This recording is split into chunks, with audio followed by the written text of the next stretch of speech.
I was called, and I know I had to take the train up from Pennsylvania because we were living down there for a period of 5 years year-round, not just in the summer. And my agent called me to come up and see Norman Lear about this part in a series. I had never done a series. And I went up twice, back and forth on the train. We got the train at Harrisburg, Pennsylvania. I know that he said that he had seen me, Norman said that he had seen me in Damn Yankees. That's how I came to his attention. And so I remember reading the script, which was basic script for 3 pilots and the first show on the air. And I was just amazed by its quality. Really good script. Character, comedy based in character and situation and so forth. And I thought to myself, wow, this on TV, how wonderful. Even then I thought that. And I read for him, and then I went back to Pennsylvania. Then I think I was called up again. Now, I don't know their names, but I know that he saw every character actress in town for this part. He read everybody. And that's how I got the part. Did you read it as you'd see Edith today? No, not at all.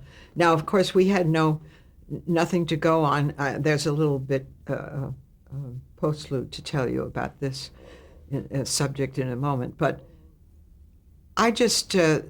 she just had a zinger about one line a page that just broke his hot air every time. It was a laugh.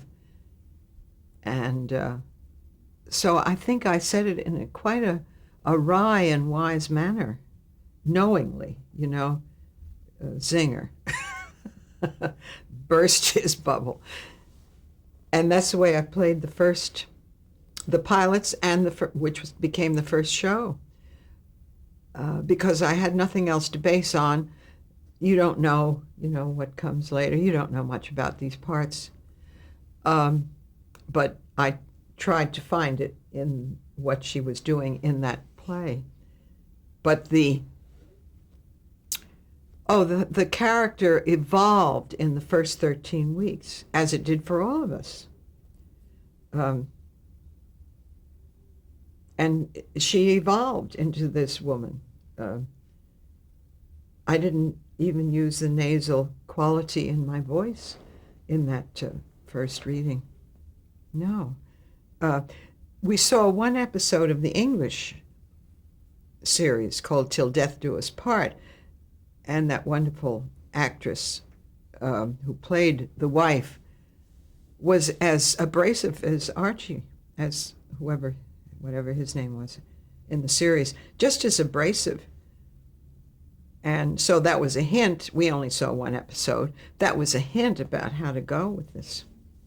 But of course, when we got into rehearsal, and the fact that we were in New York, where I knew everybody hurried, and the abusive demands on Bunker's part pushed Edith into a run. She was hurrying to get things on the table, etc. That's how the little run rose and became a part of the character. Very creative process, very enjoyable. And I added the nasality because I had used it in Damn Yankees for the woman, for comic purposes. And I thought, well, I'll give her that nasality. I'll steal it from myself. That's how that developed.